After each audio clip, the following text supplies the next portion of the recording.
இப்போது கொரிந்தி சபைக்கு பவுலடியார் எழுதிய கடிதங்களுக்கு நாம் நம்முடைய சிந்தையை தேர்ந்தெடுத்திருக்கிறோம். 1 கொரிந்தியர்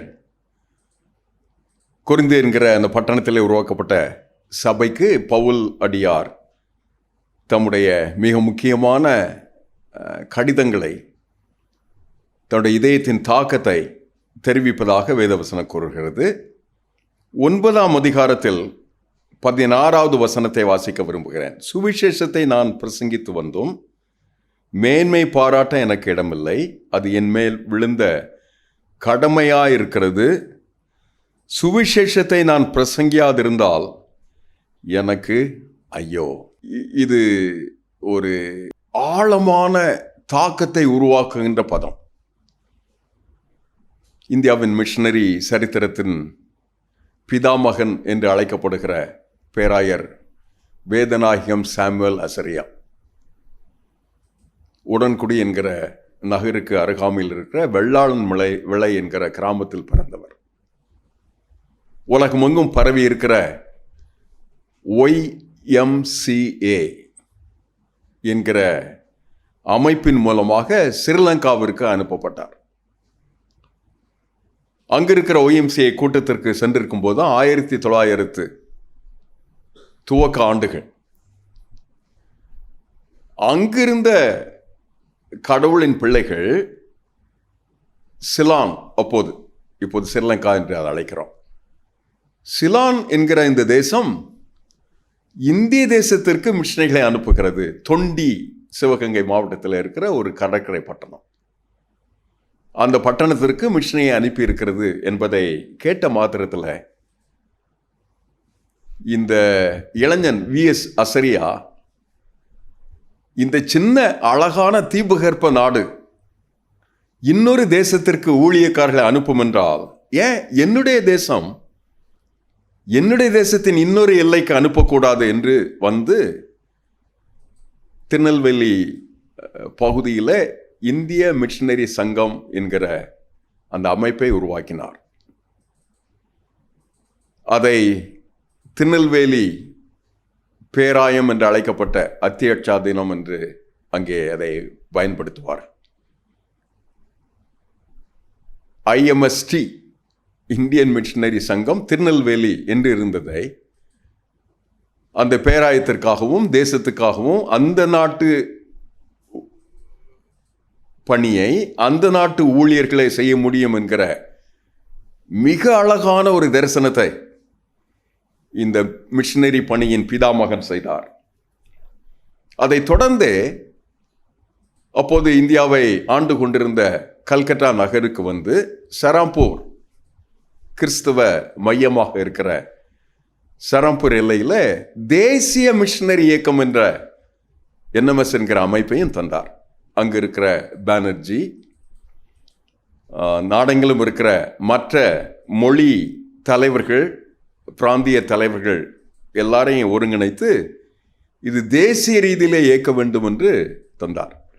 அவர் சொல்லும்போது எங்களுடைய திருமுழுக்கு வைபவங்களில் இவைகளை செய்வோம். அவர் சொல்வார், இந்த திருமுழுக்கு பின்பு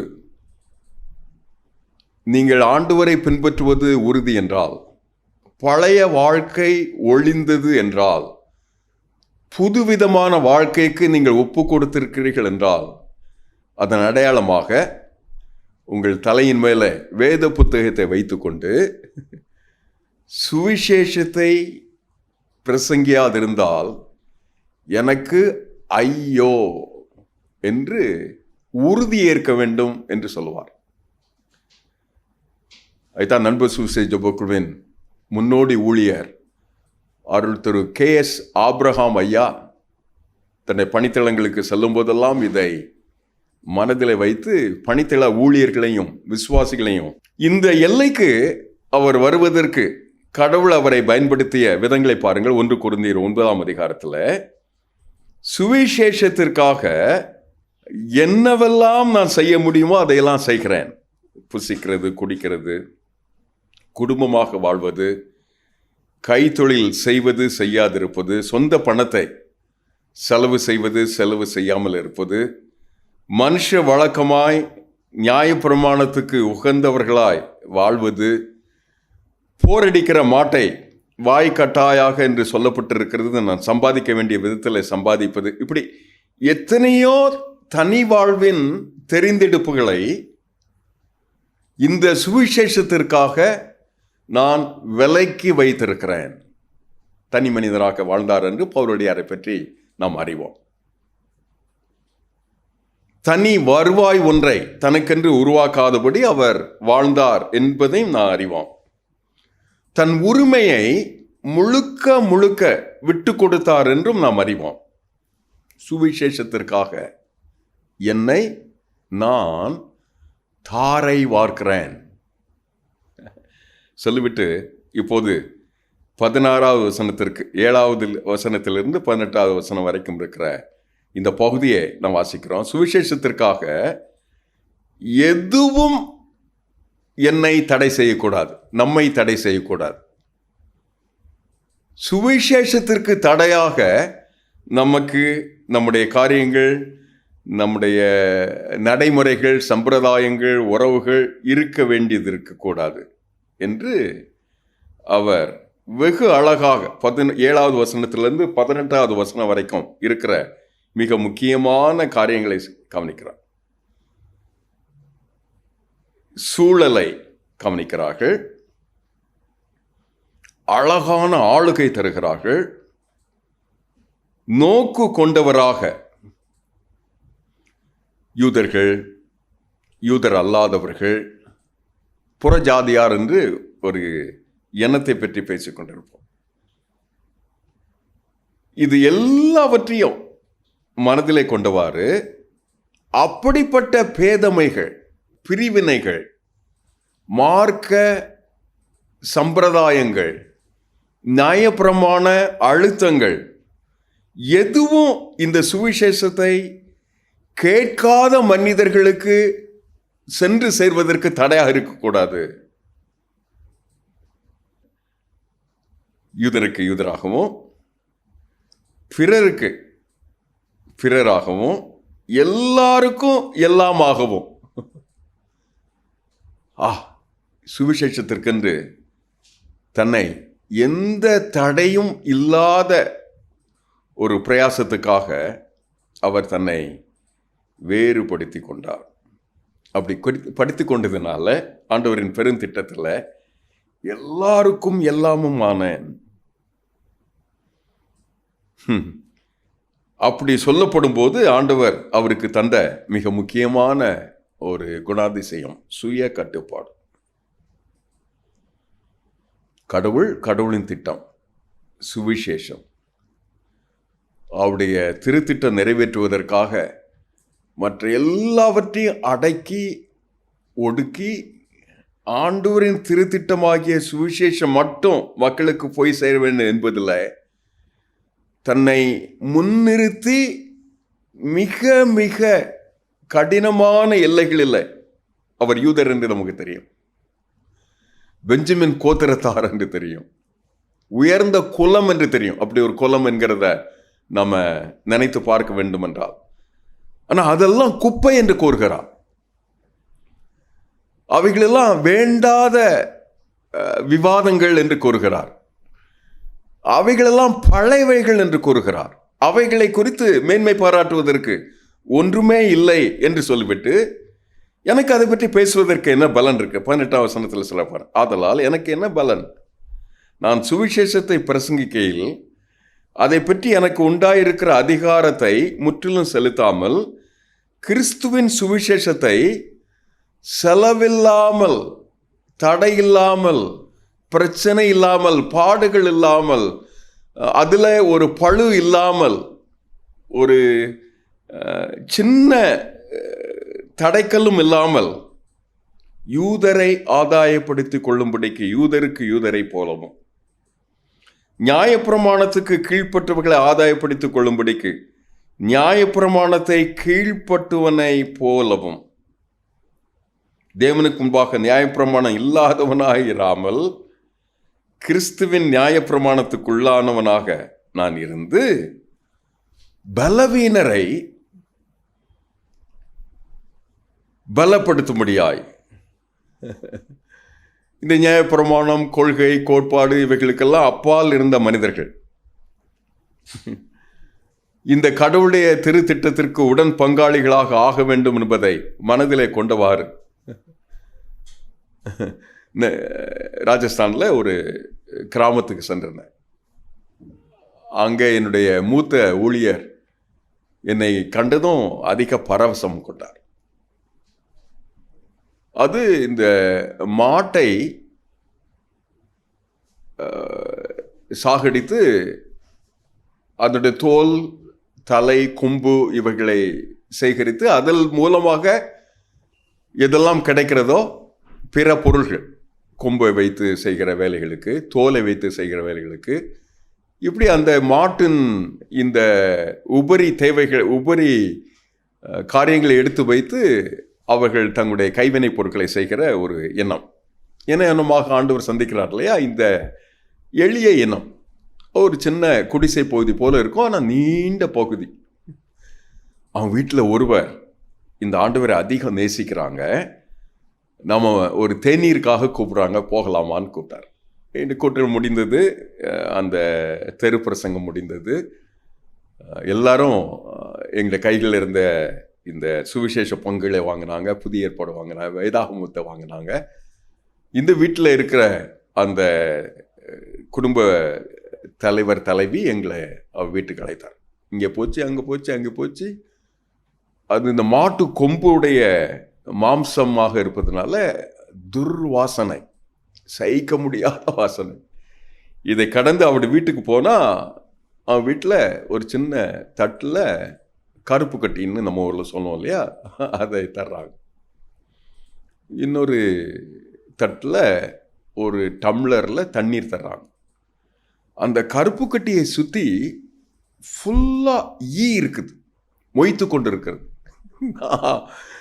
அந்த கருப்பு கட்டியை கண்டே பிடிக்க முடியல, ஈ தானே இருக்குது அப்படின்னு சொல்கிறேன். என்னுடைய சகோதரன் மூத்தவர் எனக்கு சொல்கிறார், சைமன், அது கருப்பு கட்டி இருக்குது, அந்த இந்த ஊருடைய வழக்கத்தின்படி அந்த இனிப்பை எடுத்து தண்ணியை குடிச்சிடணும், அதுக்கு பிறகு அவங்க தர்ற பானத்தை, தேநீரோ பிஸ்கட்ஸோ தருவாங்க, அதை நம்ம சாப்பிட்டுட்டு ஒரு ஜவு மட்டும் போகலான்னு சொல்கிறேன்.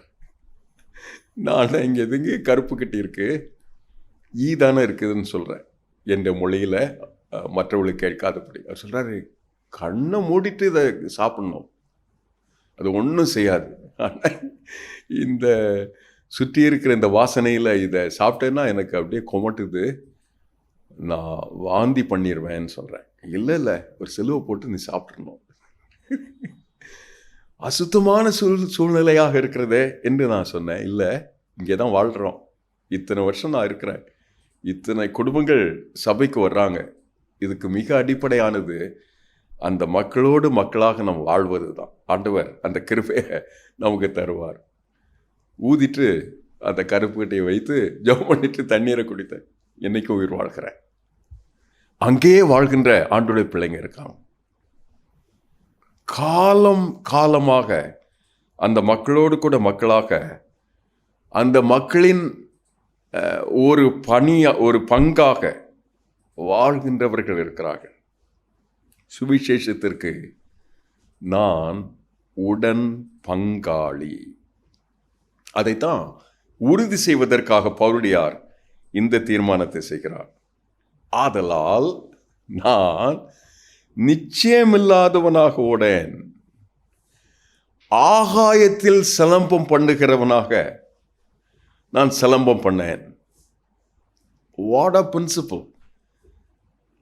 ஆளுமை திறன்களை கொண்ட மகா அழகான ஒரு எண்ணத்தை சொல்லுகிறார்.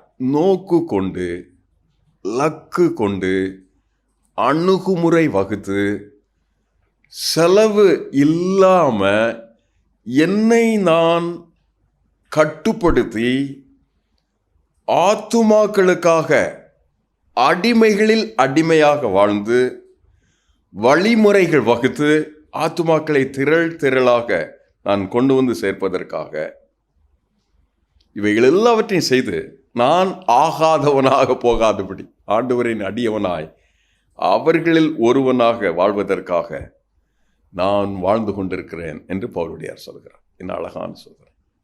இதை சொல்வதற்காக முத்தாய்ப்பாய் அவர் சொல்லுகின்ற வார்த்தை தான், இந்த சுவிசேஷத்தை நான் பிரசங்கிக்கிறேன். மேன்மை பாராட்ட எனக்கு வேறு ஒன்றும் இல்லை. அது என் மேல் விழுந்த பாரம், கடன், கடமை, பொறுப்பு. அதை தவிர்த்தா எனக்கு வேறு ஒன்றும் இந்த பூமியில் இல்லை. ஆகினாலே சொல்லுகிறேன், சுவிசேஷத்தை நான் பிரசங்கியாதிருந்தால் எனக்கு ஐயோ, அதற்கு சாட்சியாக வாழாதிருந்தால் எனக்கு ஐயோ, அதன் நோக்கில் என் வாழ்வை அமைத்து கொள்ளாதிருந்தால் எனக்கு ஐயோ. என் வருவாயில், என் செல்வாக்கில், என் படிப்பில், என் குடும்பத்தில், என் பிள்ளைகளில், என் எதிர்நோக்கில், நான் கட்டுகின்ற வீட்டில், நான் வைத்திருக்கிற தொழிலில் சுவிசேஷத்தின் திட்டம் நிறைவேறுவதற்காக வாழ்வதற்காக என்னை வாஞ்சை கொண்டு இந்த வசனம் விறுவிறுவென்று வாழ்வதற்காக அழைக்கிறது.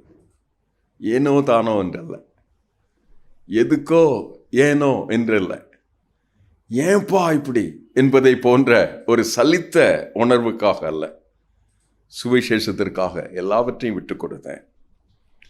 சுவிசேஷத்திற்கு தடையில்லாதபடி வாழ கற்றுக்கொண்டேன். எல்லாருக்கும் எல்லாமானேன்.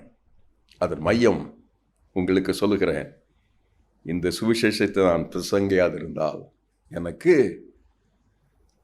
மரணம் பெரிது, நான் செத்து போனால் பரவாயில்லை என்பதை போன்ற ஒரு பதத்தை பவுலுடையார் பயன்படுத்துகிறார். கிறிஸ்துமஸ் காலங்களில் உலகமெங்கும் கொண்டாடுகின்ற மகத்தான வியப்பை, கடவுளின் விந்தையை, கடவுள் மனிதரை போல ஒரு தொட்டிலே வந்து பிறக்கிறார் என்று அதன் பார்வையில் உலகத்தையே பார்க்கிற அந்த சூழலில் இந்த சுவிசேஷத்தை மையமாக கொண்ட கொண்டாட்டமாய், கோலாகலமாய், ஆராதனையாய், பிரசங்கமாய், சாட்சியாய், மன உறுதியாய், ஆழ்ந்த ஒப்பு கொடுத்தலாய் வாழ்வதற்காக இந்த கிறிஸ்துமஸ் நம்மை உயிர்ப்பிப்பதாக சுவிசேஷத்தை நான் பிரசங்கித்து அதை அல்லாமல் வேண்மை பாராட்ட எனக்கு வேறு ஒன்றும் இல்லை. அது என் மேல் விழுந்த கடமையாக இருக்கிறது. சுவிசேஷத்தை நான் பிரசங்கியாதிருந்தால் எனக்கு ஐயோ. ஜெபம் செய்வோம். பரம தகப்பனே, அந்த அனல் கொண்டு எங்களுக்கு நீர் தந்திருக்கிற வாழ்வை, அதன் வளத்தை, அதன் அழகான தருணத்தை, சிறப்பாக இந்த கொண்டாட்டங்களை நாங்கள் பார்க்க, கணிக்க, கையாள, அதை மையமாக கொண்டு உம்மிலே நாங்கள் களி கூற, எங்களை தேடி வந்த அந்த விந்தையை வியர்ந்து நோக்க, ஆராதிக்க எங்களுக்கு கிருபை தார். வந்து எங்களை சந்தியப்பா. இயேசுவின் நாமத்தில் தாழ்மையாய் ஜெபிக்கிறோம் நல்ல பிதாவே. ஆமென்.